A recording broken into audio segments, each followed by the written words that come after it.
आज हम सभी परमात्म प्यार के अधिकारी बच्चे भगवान के प्यार को लेने के लिए यहाँ पे पहुंचे हैं।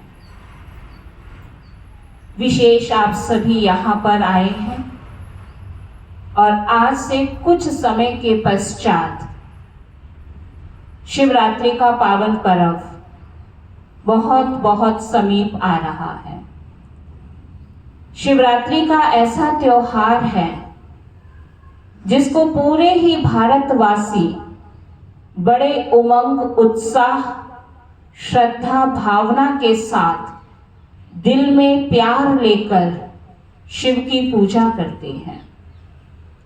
शिवरात्रि का त्योहार एक ऐसा त्योहार है जिसके लिए कोई जागरण कराता है, कोई विशेष हरिद्वार में जाके गंगा का जल कावड़ लेकर आता है, कोई व्रत के माध्यम से शिव परमात्मा को याद करते हैं। कई ऐसे भी भगत हैं जो हर सोमवार के सोमवार खास शिवरात्रि के पावन पर्व पर व्रत आदि रखते हैं, मंदिर आदि जाते हैं। कितना अद्भुत और ये अनोखा त्योहार है। त्योहार तो बहुत आते हैं। भारतवर्ष में हर दिन ही किसी ना किसी इष्ट देव देवियों से जुड़ा हुआ है, हर त्योहारों से जुड़ा हुआ है। परंतु किसी भी त्योहार पर हम 1 या 2 दिन का उत्सव मनाते हैं। करके होली आएगी, दिवाली आएगा, दशहरा आएगा, रामनवमी आएगी। हम सभी अपनी अपनी भक्ति का इजहार परमात्मा के आगे करेंगे, लेकिन एक दिन के लिए। मात्र एक शिवरात्रि का ऐसा त्योहार है जो पूरा ही महीना, चाहे प्रभात फेरी के रूप में, महीने से भी अधिक टाइम हो जाता है, शिव की महिमा के भजन गाते, सुनते, उसका आवाहन करते हुए। आखिर वो परम शक्ति परमात्मा कौन है जिसको संसार की समस्त आत्माएं याद करती हैं, जिसकी महिमा में हम सब गाते थे, ऊंचा तेरा नाम है, ऊंचा तेरा धाम है, ऊंचे ते ऊंचा भगवान है। विचार करने वाली बात यह है कि भगवान का स्थान तो सदा ही ऊंचा रहता है, लेकिन फिर भी ऐसा क्यों कहा जाता है, ऊंचा तेरा नाम, ऊंचा तेरा धाम, ऊंचे ते ऊंचा भगवान। कौन से वाले भगवान की यह महिमा होगी? क्या राम जी के लिए, कृष्ण जी के लिए या अन्य महापुरुषों के लिए? देखा जाए तो संसार में अगर हम सभी देवी देवताओं को एक साथ रख दें, हमारे जो पूज्य हमारे धर्म पिताएं हैं उनको भी साथ रख दिया जाए और साथ में शिव जी को भी साथ रख दिया जाए, तो पहले हमारा शीश किसके आगे झुकेगा? किसके आगे झुकेगा? अंतर दिल से बताइए। शिव जी के नमस्कार हम सबको करेंगे, चाहे वो देवियां हैं, चाहे हमारे देवी देवता हैं, चाहे धर्म पिताएं हैं या हमारे महापुरुष हैं या आजकल के गुरु हैं, सम्मान सबका है।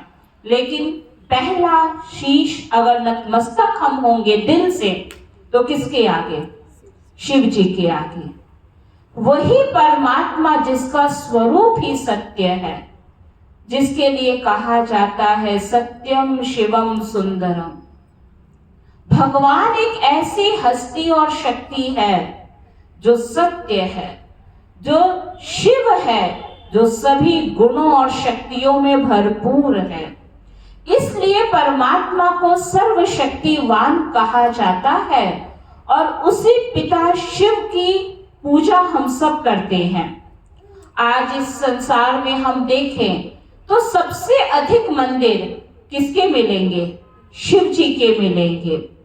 पूरे भारत में हर स्थान पर, छोटा हो या बड़ा स्थान हो, गांव हो या शहर हो, आज तक हम जितने भी स्थान पर गए हैं, कोई ऐसा स्थान हमें नहीं मिला जहां पे शिव मंदिर ना हो।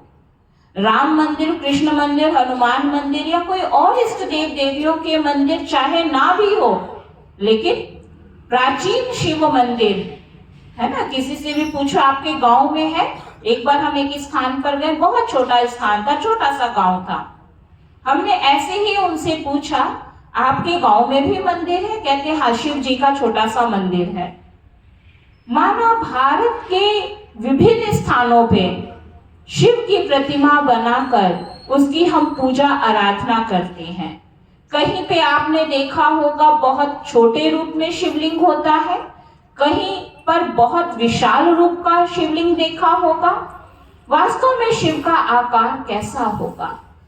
आप अमरनाथ जाएंगे तो बहुत हाइट वाला शिवलिंग के दर्शन होते हैं।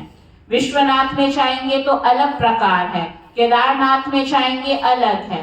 तो हर एक स्थान पर अलग अलग साइज के शिवलिंग होंगे, लेकिन आपने ध्यान दिया होगा सभी का रूप कैसा बनाते हैं? पिंडी आकृति।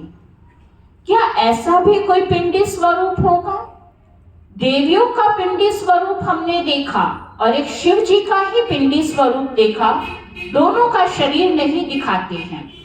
क्यों? क्योंकि परमात्मा ही एक ऐसी हस्ती और शक्ति है जिसके लिए गीता में स्पष्ट लिखा है, मैं अजन्मा हूं, अभोक्ता हूं, अकर्ता हूं। तो वास्तव में परमात्मा की जो सत्य पहचान है वो यही है कि परमात्मा कोई भी देहधारी मनुष्य आत्मा के शरीर को धारण नहीं करता। मनुष्य आत्माओं की तरह परमात्मा जन्म और मरण के चक्र से न्यारा है। इसलिए भगवान को न्यारा प्यारा कहा जाता है, अजन्मा कहा जाता है, अभोक्ता कहा जाता है। अब विचार करने वाली बात यह है कि परमात्मा जब अजन्मा, अभोक्ता, अकर्ता है, तो फिर हम शिवरात्रि क्यों मनाते हैं? एक बार किसी से पूछने का मौका मिला तो मैंने कहा हम इतने वर्षों से शिवरात्रि मना रहे हैं, आखिर शिवरात्रि मनाते क्यों हैं? क्या आप में से कोई बताएंगे क्या हुआ था उस दिन? बाकी तो हमें सब पता होता है कि आज के दिन ये हुआ, आज के दिन ये हुआ। शिवरात्रि वाले दिन क्या हुआ था? क्यों हमने शिव जी का ये दिन मनाया? कौन बताएंगे? भक्ति तो हमने बहुत जन्मों से की है। बताएंगे इधर से पहले? शिव और देवी का मिलन हुआ था। बहुत खुशी की बात है। मिलन अर्थात विवाह हुआ, तो विवाह तो बहुत खुशी की बात है। किसी ने मेरे को कहा शिव जी का जन्म हुआ था। हमने कहा ठीक है, दोनों ही बातों को हम मान लेते हैं। जन्म हो या विवाह हो, है तो दोनों खुशी की बात ना। विवाह पे भी हम क्या करते हैं? मुख मीठा कराते हैं। और जन्म होता है तो भी क्या कराते हैं? एक दूसरे का मुख मीठा अवश्य कराते हैं। लेकिन शिवरात्रि वाले दिन तो हम व्रत रखते हैं। हम एक दूसरे का मुंह मीठा तो नहीं कराते हैं ना। क्या कराते हैं? और ही खुद भी व्रत रखते हैं और दूसरों को भी व्रत की प्रेरणा देते हैं। तो जब खुशी का मौका है तो व्रत क्यों? जन्म हुआ तो भी खुशी की बात, विवाह हुआ तो भी खुशी की बात। वास्तव में शिवरात्रि कोई दिन और रात्रि वाली रात की बात नहीं है। ये 24 घंटे का जो दिन और रात है, इस चक्र के रात्रि की बात नहीं है। प्रकृति के नियम अनुसार 24 घंटे में दिन और रात दोनों आते हैं। अगर हम चाहें कि आज रात्रि हो ही ना, सवेरा ही रहे, तो क्या हमारे कहने से सूर्य उदय नहीं होगा? सूर्य ने अपने समय पर उदय अवश्य होना है। अगर कोई व्यक्ति ये कहे कि हम नहीं मानते इस 24 घंटे को, किसने बनाए हैं ये 24 घंटे? हम तो 20 घंटे में दिन और रात को डिवाइड करेंगे। हम 20 घंटे का दिन और रात मानेंगे। हमें 24 घंटे स्वीकार नहीं है। तो परेशान कौन होगा? परेशान कौन होगा? वो स्वयं होगा ना, दूसरा तो नहीं होगा। जिसने भी बनाया, जो भी बनाया, संसार के नियम अनुसार हम सबने उसको स्वीकार किया है। जो नहीं स्वीकार कर रहा है वो परेशान हो रहा है। इसलिए हम चाहें या ना चाहें, सत्य को स्वीकार करना पड़ता है। तो परमात्मा जिसकी हम सब शिवरात्रि मनाते हैं, वो परमात्मा इस कलयुग की रात्रि में आता है और उसके अवतरण का यादगार हम सब ये शिवरात्रि का पावन पर्व मनाते हैं। ना विवाह हुआ ना जन्म हुआ, लेकिन भगवान जो अजन्मा अभोक्ता अकर्ता है, जिसने हम बच्चों से वायदा किया था कि बच्चे जब जब सृष्टि पे धर्म की अति ग्लानि होगी, पाप अत्याचार भ्रष्टाचार बढ़ जाएगा, तो सृष्टि के परिवर्तन के कार्य के लिए मैं स्वयं हूँ इस सृष्टि पर अवतरित होऊंगा। तो परमात्मा ने स्वयं इस सृष्टि पर अवतरित होकर एक साकार बूढ़े ब्रह्मा तन को माध्यम बनाकर अपना परिचय देते हैं। जैसा शुरू में ही बताया कि परमात्मा जन्म नहीं लेते हैं। गीता में लिखा है, पर काया तन में मैं प्रवेश करता हूँ। तो उसी का यादगार अवतरण दिवस का यादगार वास्तव में हम सब शिवरात्रि मनाते हैं। ना तो परमात्मा का कोई विवाह हुआ, ना परमात्मा कोई मनुष्य की भांति जन्म लेता है।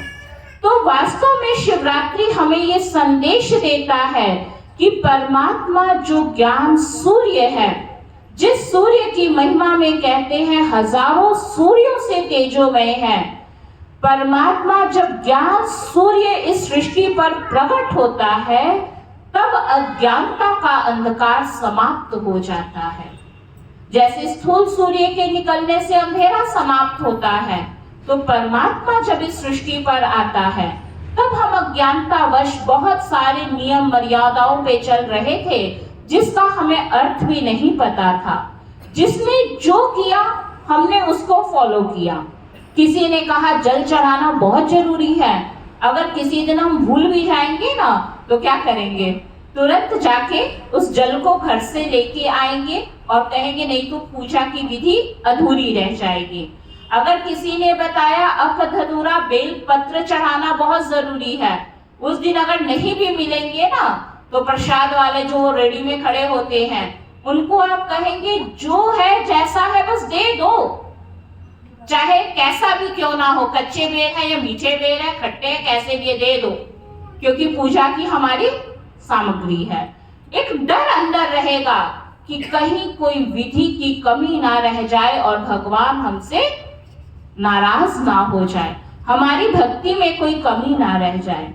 लेकिन हम ये सब क्यों कर रहे थे, अर्थ तो हमने समझा नहीं। कहते हैं एक बार एक पंडित था, पंडित का काम क्या होता है, पूजा पाठ करना। तो वो रोज अपने घर में पूजा पाठ किया करता था, रोज सुबह भी भगवान की पूजा करता था, शाम को भी करता था। सुबह जब वो पूजा करता था तब उनके परिवार वाले सोए हुए होते थे, शाम को जब पूजा करता था तो परिवार वाले उसको देखा करते थे। खुद तो वो कभी करते नहीं थे, लेकिन अपने पिताजी को देखते थे। तो उन्होंने जो देखा उसको समझा तो है नहीं कि हम क्यों ये पूजा पाठ करते हैं। तो कुछ दिनों से जैसे ही शाम का समय पूजा का होता, पंडित जी पूजा के लिए बैठते, तभी वहां एक बिल्ली आती और बिल्ली उस पूजा में उसको बहुत डिस्टर्ब करती। कभी भोग को, प्रसाद को जूठा करती, तो कभी उसके ध्यान को भंग करती, कभी वहां हलचल मचाती।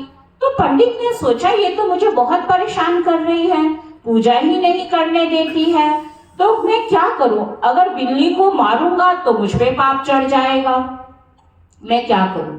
उसने सोचा ऐसा करता हूं, एक रस्सी से बिल्ली को कोने में बांध देता हूं, ये वहां आराम से बैठी रहेगी और मैं अपना पूजा पाठ बहुत आराम से कर लूंगा। अगले दिन पंडित ने एक रस्सी मंगाई, रस्सी मंगा के बिल्ली जैसे ही पूजा का समय हुआ, जानवरों की एक विशेषता होती है जो टाइम होता है उस पर अवश्य आते हैं, तो उसने क्या किया, बिल्ली को पकड़ा, बांधा कोने में और आराम से पूजा पाठ किया। तो उसको बहुत अच्छा लगा कि मैंने इसको कष्ट भी नहीं पहुंचाया, मेरी भक्ति भी बहुत अच्छे से हो गई। अब रोज का नियम बन गया, बिल्ली भी बड़े आराम से अपने आप को बंधवा लेती थी, जैसे उसको भी आदत बन गई थी। रोज पूजा का समय होना, टाइम से उसने आना, उसको बांधा जाना, साथ में रख देना। एक दिन पंडित जी की तबीयत बहुत खराब हो गई। जब तबीयत खराब हुई तो उसके बाद उन्होंने शरीर छोड़ दिया।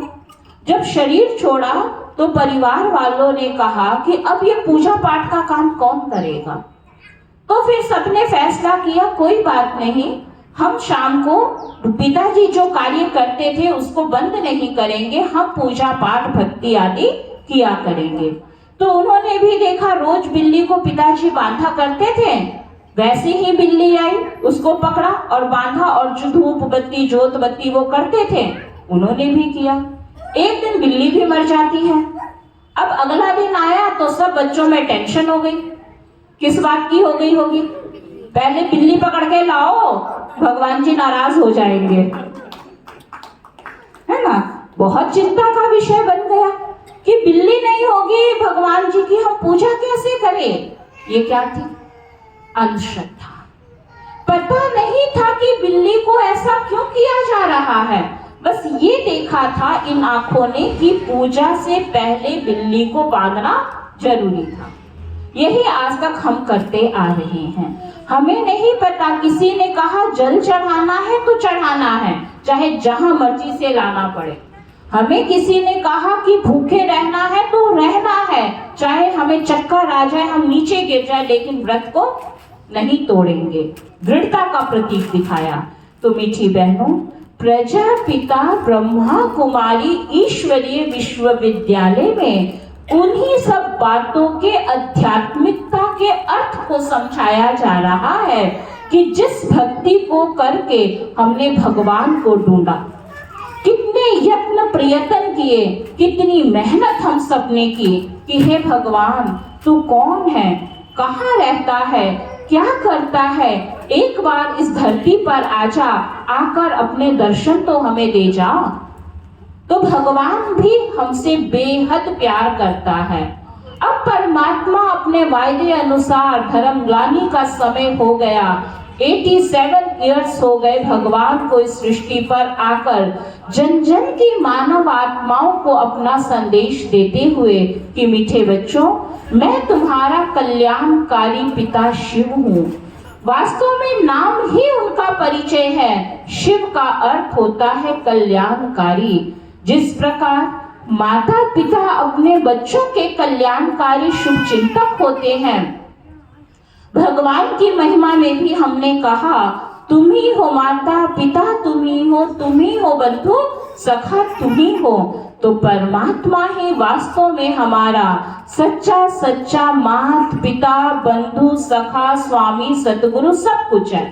क्योंकि किसी भी देहधारी के साथ हम सर्व संबंध नहीं निभा सकते हैं। कृष्ण जैसा बच्चा मिले तो चल सकता है, लेकिन कृष्ण जैसी माँ मिले ऐसा कोई कहेगा क्या? कहेंगे? नहीं कहेंगे। क्यों? क्योंकि देह का बंधन है। लेकिन निराकार होने के कारण परमात्मा हमारा माता पिता बंधु सखा स्वामी सतगुरु सर्वा है। तो ऐसे पिता परमात्मा के हम सब बच्चे हैं, कल्याणकारी पिता के हम बच्चे हैं। इसलिए शिवरात्रि वाले दिन जब हम मंदिर में जाते हैं तो विशेष करके पूजा की थाली में अक धतूरा बेल पत्र कच्चे बेर कच्ची लस्सी आदि हम लेकर शिव जी की पूजा के लिए मंदिर में जाते हैं। विचार करने वाली बात यह है कि किसी भी देवी देवताओं को हम अक धतूरे का भोग नहीं लगाते हैं। हमेशा उनके लिए मंदिर में जो फल लेकर जाते हैं बहुत ही अच्छे स्वादिष्ट आम संतरा केला अनार या जो भी वैरायटी फल है वो हम भगवान के लिए लेके जाते हैं। लेकिन शिव जी के ऊपर क्या चढ़ाते हैं? अक धतूरा बेल पत्र। किसी भी देवी देवताओं को आपने धरती पे रखा हुआ नहीं देखेंगे। कहीं घर में भी जैसे पूजा का स्थान होता है तो कोई स्लैब बना के कोई ऊंचा स्थान बना के उसके ऊपर हम देवी देवताओं की तस्वीरों को रखते हैं। और शिवलिंग को आप सबने कहाँ देखा? हमेशा धरती पर। कितना निरहंकारी वो भोलानाथ भगवान है, जो इस संसार में सबको महान बना देता है, जो इस संसार को चलाने वाली हस्ती और शक्ति है, जिसके अंदर अहम का कोई स्थान ही नहीं है, क्योंकि हम सबका वो पिता है। इसलिए उसका स्थान हमेशा कहाँ दिखाया? जिसको कहते सब कुछ करके अपने आप को छिपा लिया, तो वो है परमात्मा भोलानाथ। पाप कटेश्वर मुक्तेश्वर, कितनी उसकी हम महिमा गाएं। इसलिए जब मंदिर में जाते हैं तो परमात्मा ही एक ऐसी शक्ति है जो हमारी कड़वी बुराइयों को स्वीकार कर सकता है। इसलिए कहते हैं जब विष निकला तो उस विष को ग्रहण करने की जो ताकत थी वो किसके अंदर थी? शिव जी के अंदर। अब वास्तव में कोई स्थूल विष की बात नहीं है, लेकिन हमारे अंदर विष अर्थात जहर जो मनुष्य को दुख पहुंचाता है, विषय विकार मिटाओ पाप हरो देवा, तो भी उस देवों के देव महादेव को हमने कहा कि ये विष हमारे अंदर से मिटा दो। तो उन्हीं विकारों का प्रतीक हमने ये कड़वी बुराइयों का प्रतीक अक धतूरा बेल पत्र आदि चढ़ाया। अगर हमें भगवान जी के मंदिर में भगवान जी के ऊपर चढ़ा हुआ बेल पत्र अक धतूरे का फूल पंडित जी प्रसाद में वापस हमको दे दें तो कौन कौन उसको प्यार से स्वीकार करेगा? कोई खाएगा उस प्रसाद को प्यार से माथे से लगा के? है किसी में खाने की ताकत? नहीं खाएंगे, क्योंकि हमें पता है कि हमने जो ये चढ़ाया ये प्रसाद नहीं, लेकिन भगवान ने हमसे बुराइयां मांगी, बुराइयों के सिंबल में हमने ये कड़वी चीजें उस पे अर्पण कर दिया। फल में बेर तो चढ़ा दिया, भगवान ने कहा मन के वैर भावनाओं को चढ़ा दो। वो चढ़ाना मुश्किल लगा तो हमने कहा वैर भावनाएं मुश्किल है, चलो बेर उठा के चढ़ा देते हैं। कच्ची लस्सी जो शीतलता का प्रतीक है, गर्मियों के दिन में विशेषकर क्या करते हैं? जब बहुत अधिक गर्मी होती है कच्ची लस्सी पीते हैं। परमात्मा के ऊपर थोड़ा सा दूध और उसमें पानी डाल के जो हमने उसका जल अभिषेक किया, वो कच्ची लस्सी वास्तव में शीतलता का प्रतीक है। अब परमात्मा तो प्यार का सागर है, वह तो सुख का सागर है, वह तो दया का सागर है। परमात्मा जो सागर है उससे हमें क्या प्राप्त होगा? पानी के समीप जाएंगे शीतलता का अनुभव अवश्य होगा, अग्नि के समीप जाएंगे तो तपत का अनुभव स्वतः ही होगा। प्यार के सागर के हम समीप जाए, सुखों के सागर के समीप जाए तो प्यार और सुख की अनुभूति होना तो स्वाभाविक है। लेकिन फिर भी हमने उस पर कच्ची लस्सी चढ़ाई, तो कच्ची लस्सी हमें ये संदेश देती है कि हे मानव मात्र प्राणी, वास्तव में शरीर को जो चलाने वाली चेतन शक्ति आत्मा है, इस आत्मा का वास्तविक स्वधर्म जो है वो है शांति। इसलिए आज हर व्यक्ति से जब हम मिलते हैं कहते बहन जी हमारे पास सब कुछ है लेकिन शांति नहीं है। कौन सी वाली शांति? क्या आपके घर में बहुत हलचल है? कहते नहीं, वो वाली शांति नहीं, घर में तो बहुत शांति है लेकिन मन की शांति नहीं है। बाहरी शांति के लिए तो आप किसी मंदिर में जाओ, कोई पार्क में चले जाओ, कोई पहाड़ियों पे चले जाओ, कोई गुफाओं पे चले जाओ, बहुत ऐसे स्थान मिल जाएंगे जहां पे इस तन को तो हम शांत कर सकते हैं, दुनिया के शोर शराबों से हम अपने को मुक्त कर सकते हैं, लेकिन मन की शांति कहाँ मिलेगी? तो सभी का एक ही जवाब, मन हमारा शांत नहीं है। इसलिए धीरे धीरे मन के बीमारियां कहे, मन के कमजोर संकल्प कहे, वो बढ़ते जा रहे हैं। आज हम देख रहे हैं मानसिक रोग कितने बढ़ गए हैं, टेंशन, डिप्रेशन, माइग्रेन, अनेक प्रकार के मानसिक रोग बढ़ते जा रहे हैं। कारण क्या है कि आत्मा अपने स्वधर्म को भूल गई कि मैं कौन हूं। शांति तो मुझ आत्मा के गले का हार है। स्वाभाविक रीति से हम आत्मा का गुण शांति है। पानी का गुण शीतलता है, कितना भी आप उसको गर्म कीजिए 5 मिनट 10 मिनट के बाद वो ठंडा हो जाएगा, उसका वास्तविक गुण है ना, तो वो ठंडा होगा ही होगा। ऐसे ही आत्मा का स्वधर्म शांति है। एक बार व्यक्ति क्रोध कर भी लेगा तो कहेगा प्लीज थोड़ी देर मुझे शांति से अब बैठ जाने दो, तो परमात्मा तो शांति का सागर है। भगवान ने ये याद हमें दिलाया कि बच्चे तुम शांत स्वरूप हो, तो हमने ही कच्ची लस्सी तैयार करके परमात्मा के ऊपर चढ़ा दिया। और अगर आपने ध्यान से देखा होगा तो शिवलिंग के ऊपर एक कलश होता है और कलश में से बूंद बूंद पानी का शिवलिंग के ऊपर गिरता रहता है। वो किसका प्रतीक है? परमात्मा जो ज्ञान का सागर है, परमात्मा जिसका कोई अपना टीचर नहीं है, जो बुद्धिवानों का बुद्धिवान है, भाग्य विधाता है, उस परमात्मा के दिए हुए ज्ञान को अगर नित्य हम सुने, अपने बुद्धि में धारण करें, तो हमारी बुद्धि सद्बुद्धि बन जाती है। तो रोज जो वो बूंद बूंद गिरता है वो ये संदेश देता है कि ज्ञान सागर के ज्ञान की बूंद अगर व्यक्ति के अंदर जाता रहे तो उसका जीवन खुशहाल हो जाता है, दैवी गुणों से भरपूर हो जाता है। तो वास्तव में इन विधि विधानों को हमने खूब किया। आने वाली शिवरात्रि पे जब आप शिव जी की पूजा करने जाएंगे तो बेशक विधि विधानों को तो अपनाना, लेकिन आध्यात्मिकता के अर्थ के साथ इस बार हम शिव जी की पूजा करेंगे। तो भगवान जिसको कहते हैं वरदाता है, जिसके आगे हम अपनी झोली फैला के कहते हैं बम बम भोले हमारी झोली भर दे, तो भगवान अवश्य हम सब की ज्ञान रत्नों से झोली भर देगा। स्थूल धन संपत्ति की बात नहीं है, जिसके पास श्रेष्ठ विचारों का धन होगा उसके पास दुनिया का सब कुछ होगा। इसीलिए किसी ने कहा संतोष धन सबसे बड़ा धन है, सहनशीलता सबसे बड़ा गुण है, पवित्रता सबसे बड़ी शक्ति है। इन गुणों की कितनी कीमत है? जिनके पास ये सब खजाने होंगे, स्थूल दुनिया की भी कोई कमी उस व्यक्ति के पास नहीं होती है।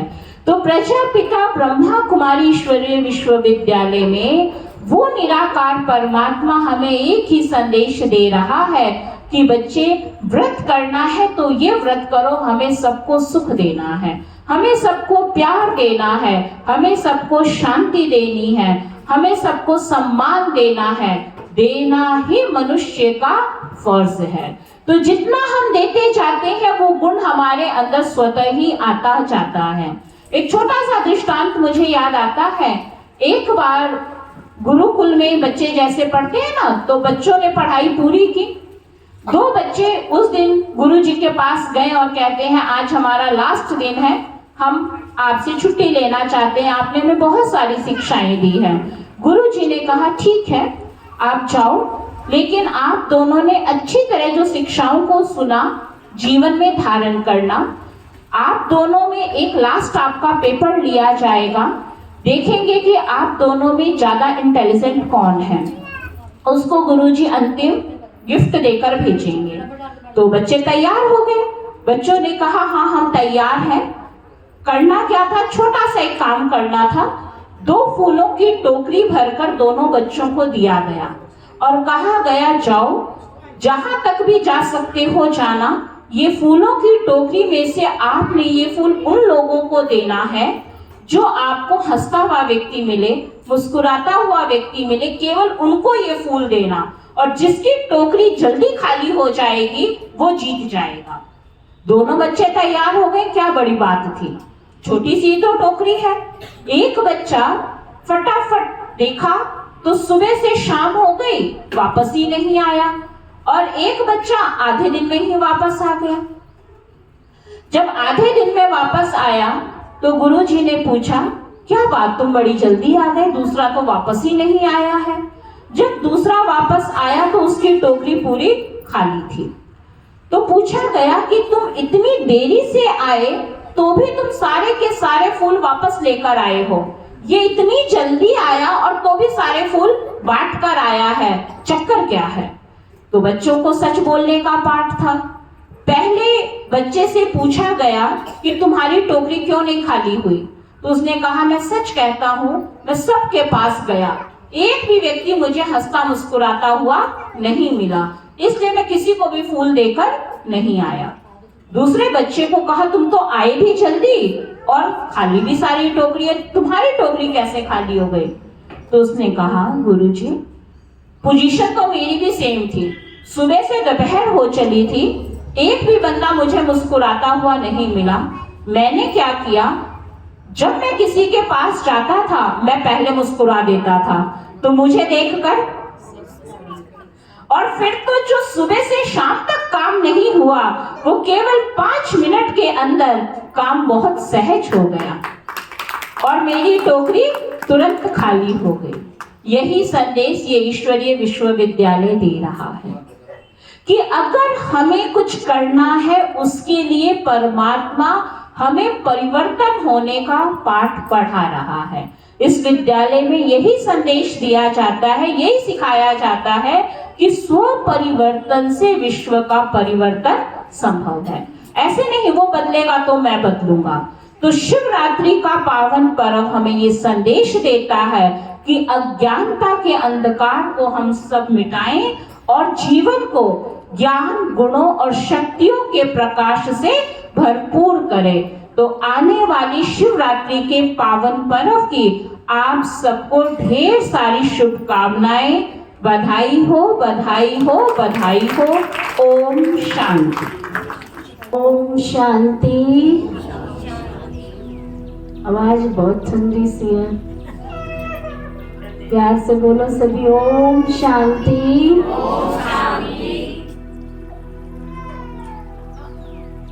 हमारी नीजा दीदी ने आपको बहुत अच्छी बातें समझाई। आप में से कोई बताएंगे किसी को समझ आई है? क्या कहना चाहती थी वो? जो कहते हैं हमें समझ आई है जरा हाथ उठा देंगे, लंबा हाथ उठा दे जरा। आधा पौना घंटा आपको शिक्षा दी गई, किसको कोई बात समझ में आई है? थोड़ा सा हाथ उठा दे, मैं पूछूंगी नहीं क्या समझ में आया, ये नहीं पूछूंगी, पर समझ में आई है क्या कहना चाहते थे। और आज समाज में सबके पास चाहे कोई कितना भी कहे कि गरीबी है या कोई कितना भी कहे महंगाई है, लेकिन मैं नहीं समझती हूँ सबके पास बहुत अच्छा खाने पीने के लिए, बहुत अच्छा रहने के लिए भगवान की दया मेहरबानी सबके ऊपर बरस रही है। भरपूर है सभी, कमी नहीं है। यहाँ जो बैठे हैं समझते कमी है? जो कहते हैं भरपूर है वो हाथ उठाओ। भरपूर है ना, कमी नहीं है। कमी है तो एक ही चीज की कमी है, कौन सी? Smile please. सबसे महंगा हमारे चेहरे की जो मुस्कुराहट है ना, वो खत्म होती चली जा रही है। तो थोड़ा प्यार से मुस्कुराएंगे, स्माइल प्लीज। देखो कईयों को तो अभी भी नहीं स्माइल हो रही कि रोते क्यों की शक्ल ही ऐसी है कि उदास क्यों बैठे हो, कि हम बैठते ही ऐसे हैं। तो मीठी बहनों, मीठे भाई, हमारी भारतीय संस्कृति की जो संस्कारों की बात आती है, हमारे दैवी संस्कार हमारे घरों में, हमारे परिवारों में वो खुशहाली होनी चाहिए, वो प्यार होना चाहिए, एकता होनी चाहिए, स्नेह होना चाहिए। अब आज सिखाना पड़ रहा है आज की पीढ़ी को कि प्यार भी कोई चीज होती है, स्नेह भी कोई चीज होती है, अपनापन भी कोई चीज होती है।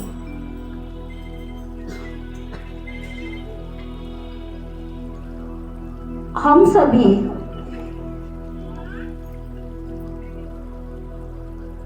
जो आज घरों में, परिवारों में, जो हमारे घर का एटमॉस्फेयर है, उठना बैठना, खाना पीना, रहना सहना, जो आज के परिवारों की स्थिति है, क्या उस स्थिति के आधार पर आप समझ सकते हो कि आने वाली पीढ़ी समाज को कुछ दे पाएगी? कि हमारे घरों से, हमारे परिवारों से जो हमारी वैल्यूज थी, जो हमारे गुण थे, शांति, धीरज, प्यार, खुशी, सहनशीलता, ये अपनापन है ना, आज हमारे घरों में किसी भी सुख सुविधा के साधनों की कमी नहीं है। बढ़िया से बढ़िया डबल डोर फ्रिज मिल जाएगा, आजकल तो अलमारी वाले फ्रिज भी रखे हैं। बेडरूम जाके देखो आलीशान सजे हुए। कहने का मतलब भौतिक चीजों की हमारे घर और परिवारों में कमी है? कमी है? कोई कमी नहीं। कमी है तो केवल किसकी है? स्पिरिचुअलिटी की, आध्यात्मिकता की। अब वो आध्यात्मिकता क्या है? आध्यात्मिकता का मतलब है अध्ययन करना, स्वाध्याय करना, स्वचिंतन करना, अपने आप से बातें करना। अगर हम अपने आप से बातें नहीं करेंगे ना, अपने आप से बातें नहीं करेंगे ना, तो आपकी सुनने वाला भी संसार में कोई नहीं है। कोई सुनता है आजकल आपकी? कोई सुनता है? किसी को सुनाओ तो सुनता है? तो मुझे आदत क्या डालनी पड़ेगी? अपने आप से बातें करनी। क्यों करनी पड़ेगी? क्योंकि आज के समाज में अगर बढ़ रहा है तो क्या बढ़ रहा है? Depression, tension. पहले ये शब्द सुने थे हमने, है ना? सुने थे ये शब्द कि डिप्रेशन क्या होता है, टेंशन क्या होता है। ये डिप्रेशन और टेंशन ये क्या है? ये सब मन की बीमारियां हैं। तो आज हमारे समाज में 99% जो बीमारियां हैं वो कौन सी हैं? मानसिक बीमारियां, मन की बीमारियां। और इन मन की बीमारियों का इलाज कान खोल के सुन लो, कोई डॉक्टर ना आज तक पैदा हुआ है ना भविष्य में पैदा होने वाला है। परम पिता परमात्मा इस धरा पर सृष्टि के इस परिवर्तन से पहले सन 1937 में आ चुके हैं। 87 इयर्स हो चुके हैं परमात्मा को सृष्टि के परिवर्तन से पहले नई सृष्टि की स्थापना करने। और वो परमपिता परमात्मा मुझे स्वयं की पहचान दे रहे। क्या पहचान दी उन्होंने? कि हम सब शरीर नहीं हैं। कौन है हम? शरीर के अंदर बैठी हुई चैतन्य शक्ति आत्मा। ये शरीर मेरा क्या है? देव मंदिर है। इसको मुझे साफ रखना है, स्वच्छ रखना है, वहां तक तो ठीक है। और हम क्या करते हैं? 2-2 घंटे शरीर को सजाने में लगा देते हैं, है ना? ब्यूटी पार्लर पर जाकर हजारों रुपए खर्चा करके आ जाते, किसको सजाने में? शरीर को। इस शरीर के अंदर जो मूर्ति बैठी है, उस मूर्ति के पास अनंत गुण, अनंत शक्तियों का भंडार। उसको खंगालो, उसको निकालो, उसको स्वाध्याय करके अभ्यास करो। जैसे चंदन की लकड़ी होती है ना, तो चंदन की लकड़ी को अगर ऐसे ही रख दो तो पता लगता है कि एक चंदन की लकड़ी है। जब उसको घसते हैं ना, तो उसमें से फिर खुशबू आती है। ऐसे ही परमपिता परमात्मा ने हमें आकर के स्मृति दिलाई है कि तुम शरीर नहीं हो, तुम इस शरीर के द्वारा कर्म करने वाली चैतन्य शक्ति, अजर अमर अविनाशी आत्मा हो, चैतन्य मूर्ति हो। ये शरीर तुम्हारा देव मंदिर है। इस देव मंदिर को चलाने वाली तुम, आंखों द्वारा देखने वाली, कानों द्वारा सुनने वाली, शरीर की कर्म इंद्रियों से कर्म करने वाली तुम चैतन्य शक्ति, अजर अमर अविनाशी आत्मा। ये मुझे अभ्यास करना है। मैं आत्मा हूं। ये नश्वर शरीर है, इस धरा पे धरा की रह जाए। इस शरीर से जितनी चीजें जुड़ी है वो सब धरी की धरी रह जाएंगी। सुबह से लेके रात तक हम किसके पीछे लगे पड़े? शरीर के पीछे। तो परमपिता परमात्मा आकर हमें स्मृति दिला रहे हैं कि हे मानव आत्माएं, सृष्टि के परिवर्तन की ये बेला है, सृष्टि के परिवर्तन का ये समय है। समय से पहले अपने आप को क्या करो? 100 परिवर्तन से विश्व का परिवर्तन होगा, तो 100 का परिवर्तन करना जरूरी है। यह अभ्यास करना जरूरी है। हम आत्माओं का स्वधर्म में शांति, हिंदू मुस्लिम सिख ईसाई, ये हमारा धर्म नहीं है। आज हमारे समाज में धर्म के नाम पर कितने जाति, कितने धर्म, कितने संप्रदाय, कितने सारे मठ, कितने पंथ, बेचारे मनुष्य में भटक गए हैं। कहां जाए? मन की भटकन भटकती जा रही है। भगवान कहता है तुम्हारा स्वधर्म है शांति, तुम्हारा मजहब है प्यार, तुम्हारी मजहब है खुशी। किसी कवि ने क्या, प्यार ही इंसान का मजहब है। प्यार ही इंसान का मजहब है। हर भाषा का मतलब है प्यार। प्यार ही इंसान का मजहब है। हर भाषा का मतलब है प्यार। जागो और जगाओ ये दुनिया वालों।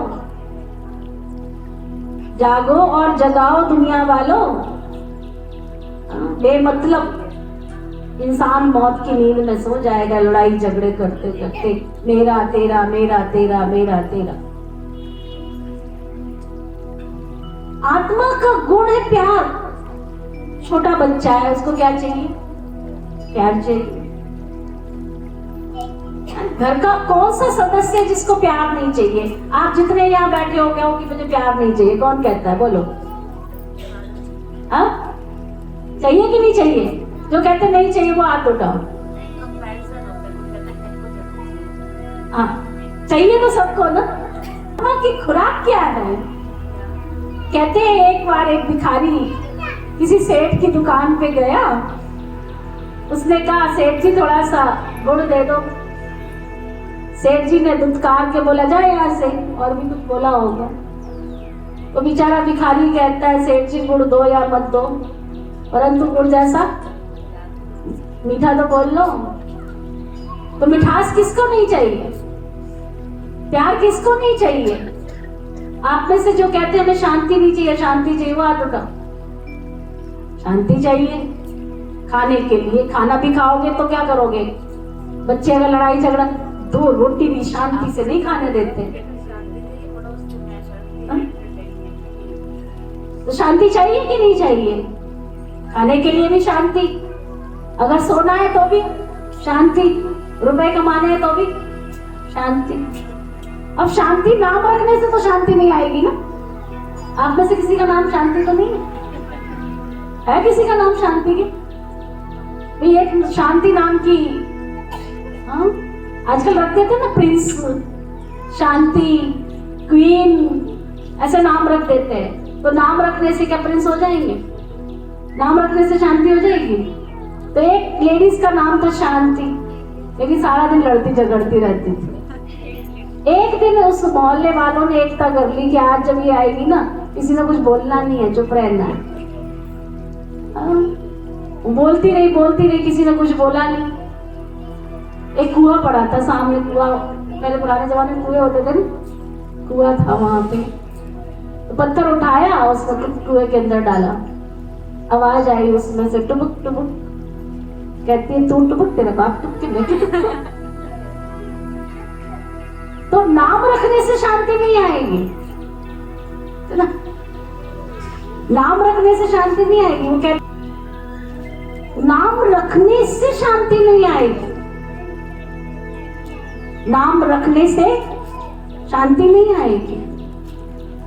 हर चीज को हमें समझना है। पढ़ने से परमपिता परमात्मा आकर के हमको ईश्वरीय नॉलेज दे रहे हैं। आपको यहाँ पे ना सत्संग कराना है। सत्संग कौन सा सत्संग? ईश्वरीय नॉलेज। परमपिता परमात्मा जो हम सभी मनुष्य आत्माओं का पिता है, परमात्मा। अब कोई कहता है परमात्मा नाम की चीज ही नहीं है, कोई कहता है परमात्मा हम में तुम में है, कोई कहता है कितनी सारी चीजें, लंबा नहीं जाती ना। आखिर परमात्मा है कौन? कहते गॉड इज ट्रूथ, भगवान एक है, सत्य। वो परमपिता परमात्मा गीता के महावाक्यों के अनुसार जब जब संसार में धर्म की अति हानि होती है, तब तब मैं मनुष्य शरीर लेकर स्वयं अपना परिचय देता हूं। जो हूं, जैसा हूं, वैसी पहचान देता हूं। तो परमात्मा अपने महावाक्यों के अनुसार आकर के हमें अपनी पहचान दे रहे। रामायण के अंदर एक दो चौपाई आती है, हम सब अच्छी तरह से जानते हैं। एक आती है, जब जब होए धर्म अधीरा, तब तब मैं लूं मनुष्य शरीर। जब जब धर्म अधीर हो जाता है, तब तब मैं मनुष्य शरीर लेता हूं। कब लेता है? कभी तो लिया होगा। तुलसीदास के घाट पर भई संतन की भीड़, तुलसीदास तिलक घिसे, तिलक देत रघुबीर। तो कभी तो वो चंदन घिसा होगा। तो ये मीठी बहनों, प्रजापिता ब्रह्मा कुमारी श्री विश्वविद्यालय के द्वारा परमपिता परमात्मा अपनी पहचान मनुष्यात्माओं को दे रहे हैं। हम जो भी यहाँ बैठे हैं ना, उस परमपिता परमात्मा की संतान। परमात्मा ने अपना परिचय दिया, मैं ना काला हूं ना गोरा हूं। उसकी महिमा में गाते, ऊंचा तेरा नाम, ऊंचा तेरा काम, ऊंचा तेरा धाम, ऊंचे ते ऊंचे रहने वाला भगवान। उस भगवान की हम संतान हैं। उसका नाम है निराकार परम पिता परमात्मा शिव, और वो रूप में है ज्योति बिंदु, गुणों में है सिंधु, ज्ञान का सागर, प्रेम का सागर, शांति का सागर, आनंद का सागर। उसका कर्तव्य है ब्रह्मा के द्वारा स्थापना, शंकर जी के द्वारा पुरानी दुनिया का परिवर्तन, और विष्णु के द्वारा नई दुनिया की पालना। तो वो परमात्मा अपना दिव्य कर्तव्य करा रहे हैं। अब मैंने शुरू की थी बात कि रोते क्यों की शक्ल ही ऐसी। तो मेरे जो शांति, मेरी जो खुशी, मेरा जो प्यार परिवारों से जो ये खत्म हो रहा है ना, उसका कारण क्या है? इस माइक में आवाज आ रही है ना? क्यों आ रही है? इसका कनेक्शन बिजली के साथ लगा हुआ है ना। मेरी एक माइक से आवाज आप तक पहुंच रही है। ये मीडिया है ना बीच में, ये लाइट चल रही है, हम देख पा रहे हैं एक दूसरे को। अंधेरे में तो नहीं देख पाते ना। प्रकाश माध्यम है हम दूसरों को देखने के बीच। ऐसे ही आत्मा का मिलन परमात्मा के साथ करने के लिए ज्ञान रूपी प्रकाश की हमको जरूरत है। भगवान हमें वो दिव्य ज्ञान दे रहा है, और जब हम सब अपने आप को आत्मा समझकर परमात्मा को याद करेंगे ना, तब हमारे जीवन में सच्ची सच्ची सुख और शांति आएगी। हाँ, एक दूसरे को बताओ। चलो, हाँ, बोलने का मौका है, बोलो बोलो। सत्संग में आए ना, हंसने बोलने आए भाई। हाँ, बोलो बोलो एक दूसरे के साथ। अच्छा, चलो, हो सकता है एक दूसरे को कोई नहीं भी जानते होंगे। ठीक है, बहुत अच्छा। अभी अपना राइट हैंड आगे निकालो, राइट हैंड, सीधा हाथ, सीधा हाथ, और सामने वाले के कंधे पे रखो, सामने वाले के कंधे पे। और अब एक बार और प्यार से उसको देखो, बहुत प्यार से देखो, देखो देखो, मुस्कुराओ, स्माइल दो। जो स्माइल खो गई है ना हमारे समाज में से, वो वाली स्माइल दो, सबको स्माइल दो, मुस्कुराओ। चाहो तो खिलखिला के हंस भी सकते हो, जैसे छोटे बच्चे होते हैं ना, छोटे बच्चे, ऐसे खूब खिलखिला के हंसो। आज छोटे बच्चे बन जाओ एकदम, खूब खिलखिला के हंसो, क्योंकि जब छोटे थे तभी हंसे थे, और जब बड़े हो गए उसके बाद तो हंसे ही नहीं। आज हंसने का दिन है, खूब खिलखिला के हंसो। और सामने वाले को बहुत प्यार से देखो, उसकी भ्रुकुटी में जहाँ बिंदी लगाते हैं ना, उसकी बिंदी में देखो, बिंदी बिंदी देखो, उसमें चमकती हुई मणि देखो, मणि, बहुत सुंदर मणि चमक रही है उसकी भ्रुकुटी। आत्मा जो है ना उसकी बहुत सुंदर, उसमें देखो वो कृष्ण की मूर्ति लग रही है। राधा ढूंढो उसके अंदर, राधा, सीता ढूंढो, सीता, सीता, राधा, श्री राधे, श्री कृष्णा। देवी देवता ढूंढो उसके सामने। आपको सामने वाली कौन सी देवी लग रही है, ढूंढो जरा। हाँ, अगर जो लग रही है उसको बोलो, जो लग रही है उसको बोलो कि तू आज ये वाली देवी लग रही है। अगर शांति की देवी लग रही है तो बोलो शांति की देवी है तू तो। अगर प्यार की लग रही है तो बोलो तू प्यार का देवता है। अगर खुशी की लग रही है तो बोलो तू खुशी की देवी है। बोलो, बहुत प्यार से बोलो, भाई तू तो बहुत देवी है, प्यार की देवी है, खुशी की देवी है, सबको शांति देने वाली शांति की देवी है। तू तो अच्छे काम करने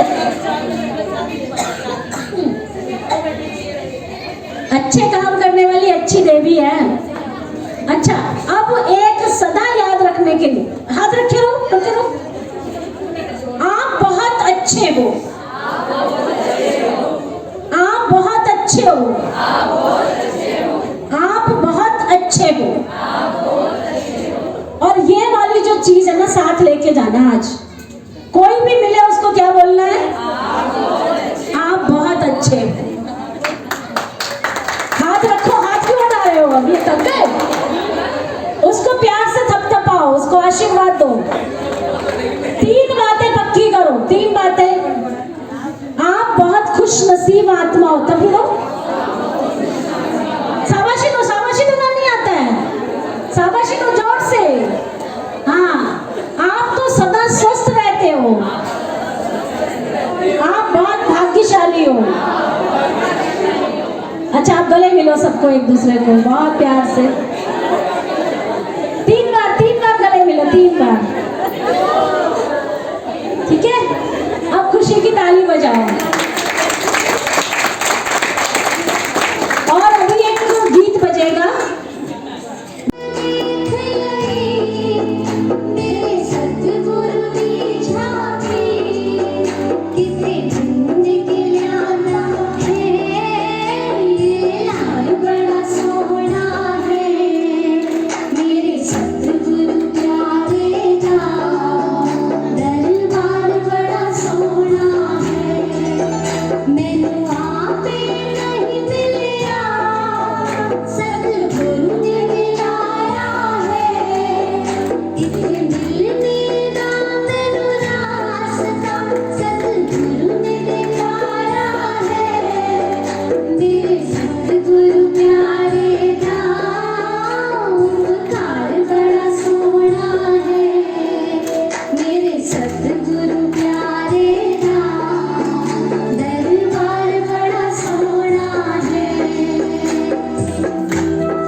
चलिए अपने मन को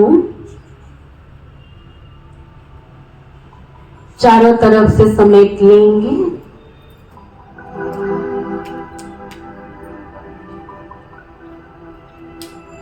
संकल्प करेंगे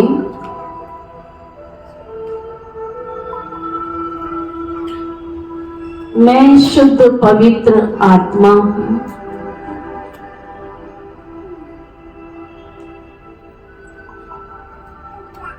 दो नेत्रों के बीच भ्रुकुटी में चमकने वाली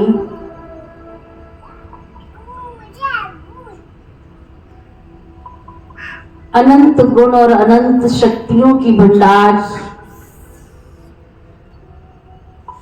मैं शांत स्वरूप आत्मा हूं।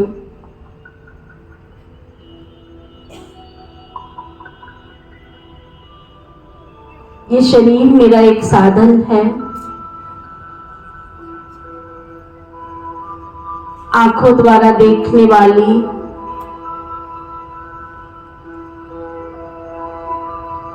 मुख द्वारा बोलने वाली इस शरीर रूपी देव मंदिर की मूर्त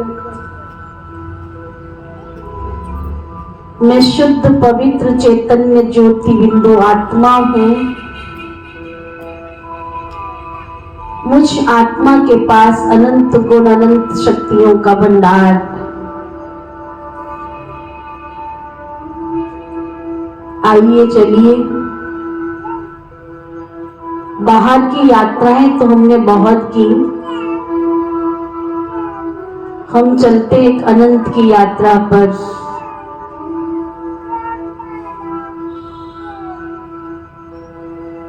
सूक्ष्म से सूक्ष्म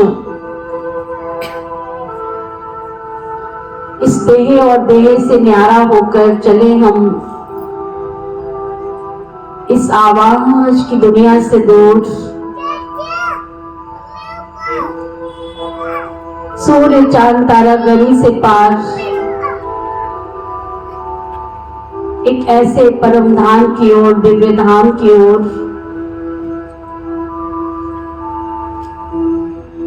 जहां चारों तरफ शांति ही शांति है, चारों तरफ दिव्य प्रकाश ही प्रकाश है।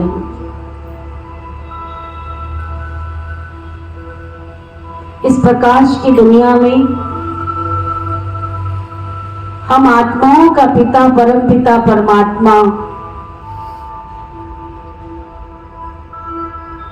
ज्ञान सूर्य विराजमान है।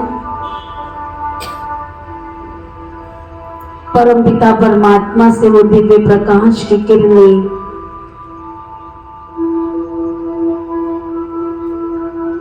मेरे ऊपर उतर उतर कर आ रही है। वो प्रकाश की किरणें, शांति की किरणें दूर दूर तक फैलती जा रही। मैं आत्मा प्रकाश के घेरे में अपने आप को अनुभव कर रही हूं। मेरे चारों ओर प्रकाश ही प्रकाश है।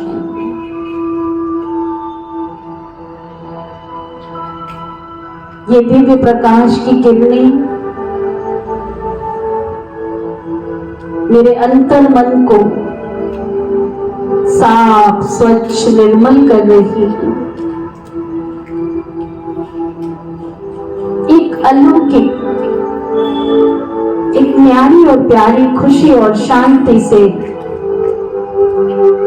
भरपूर कर रही है।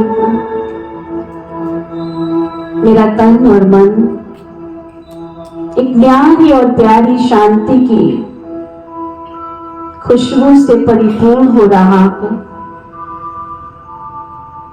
ये प्रकाश की किरणें मेरे घर, मेरे परिवार,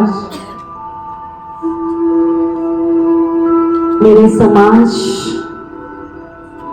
इस संसार के कोने कोने में हर मानव मात्र प्राणी तक पहुंच रही है। प्रकृति के पांचों तत्व धरती, आकाश, जल, वायु, अग्नि सब इस प्रकाश के किरणों से प्रभावित होकर अपने आप को खुशनुमा महसूस कर रहे हैं। आइए उस प्यारे मनमीत से मुलाकात करते हैं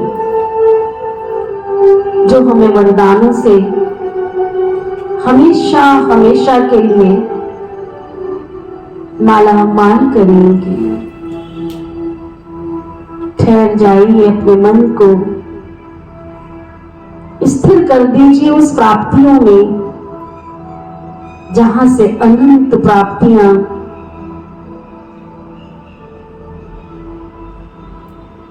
भरपूरता के साथ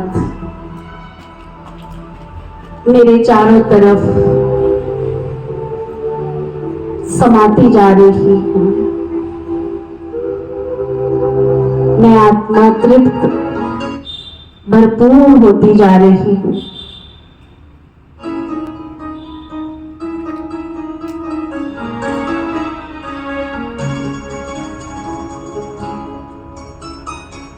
अंदर ही अंदर बात करिए, मन की आंखों से देखिए।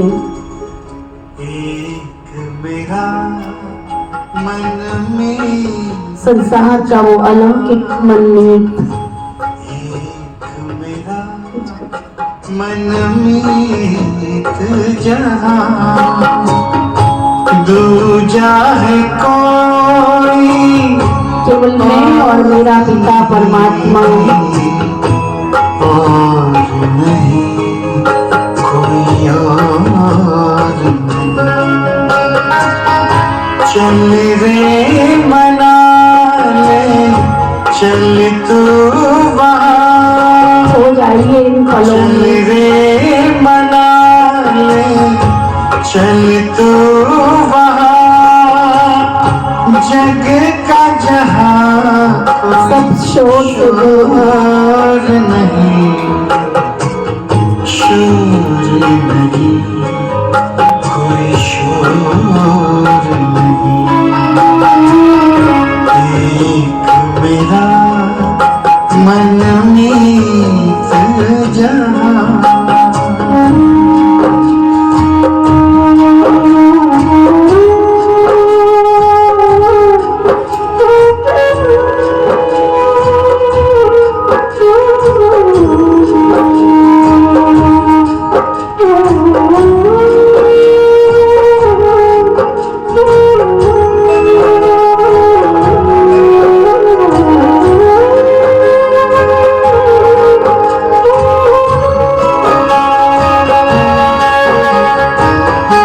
दिल को बड़ा सुकून मिला है, मन को मिला है चैन। दिल को बड़ा सुकून मिला है, मन को मिला है चैन। उसने मुझको अपना कह कर प्यार दिया दिन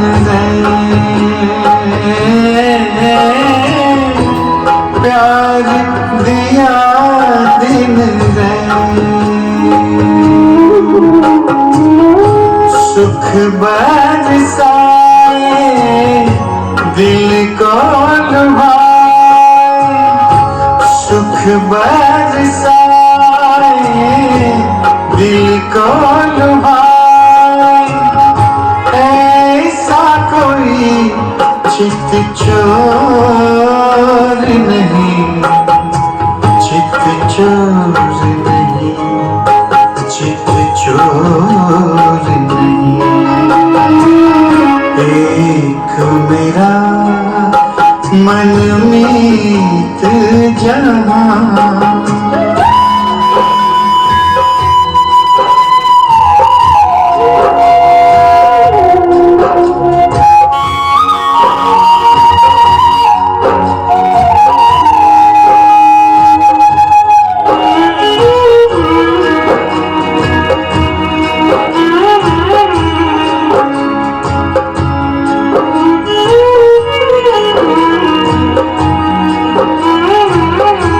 हम तो उस परम पिता परमात्मा की संतान है और हमारा एक ही लक्ष्य है कि हर घर हर परिवार का सदस्य सदा सुखी हो, सदा शांत हो, सदा खुशनुमा हो। एक संकल्प आज हम सभी यहाँ जरूर करेंगे कि सुबह उठते ही हमने 3 संकल्प अपने आप से पक्के करने हैं। पहला, मैं संपूर्ण स्वस्थ आत्मा हूँ। बोले सभी, मैं संपूर्ण स्वस्थ आत्मा हूँ। और जोर से हमने अपने दिल से अंदर से झकझोर के संकल्प करने होते हैं। मुझसे मैं संपूर्ण स्वस्थ आत्मा, ऐसे नहीं, अंदर की खुशी वाली आवाज से मैं संपूर्ण स्वस्थ आत्मा हूँ, मैं भाग्यशाली आत्मा हूँ, मैं खुश नसीब आत्मा हूँ। ये 3 संकल्प सुबह सोते उठने से पहले, जैसे उठते हैं ना सुबह, तो पहले हमने ये 3 संकल्प करने हैं। दिन में जितनी बार कर सकते हैं उतना अच्छा है। एक चीज को कहते हैं ना, करत करत अभ्यास के जड़ मत हो सुजान है ना। जड़ भी पत्थर चीज भी चैतन्य बन जाती है। और रात को सोते समय भी ये संकल्प करें, ठीक है। और जब भी आप किसी से मिलेंगे तो एक संकल्प जरूर करेंगे। कौन से वाला? कौन से वाला? बाकी सब चीजें भूल जाओगे लेकिन एक चीज कभी नहीं भूलोगे। कौन सी? आप बहुत अच्छे। अच्छा कहते कहते, अच्छा सोचते सोचते क्या होगा? अच्छे बन ही जाएंगे। हमारी शुभ भावना होनी चाहिए कि सामने वाला अच्छा था, अच्छा है और अच्छा रहे। बुरा जो देखकर मैं चला, बुरा ना दिखया कोई, दिल खो जा अपना तो मुझसे बुरा ना कोई। तो आज से हमने अपने आप को इस शिव जयंती पर, इस शिवरात्रि पर संकल्प करना है कि किसी की भी हमने बुराई नहीं देखनी है। सबके अंदर अच्छाई ढूंढनी, ठीक है। तो जब हम अच्छाई ढूंढेंगे तो हमारे पास अच्छाइयों का खजाना जमा हो जाएगा। ओम शांति शांति।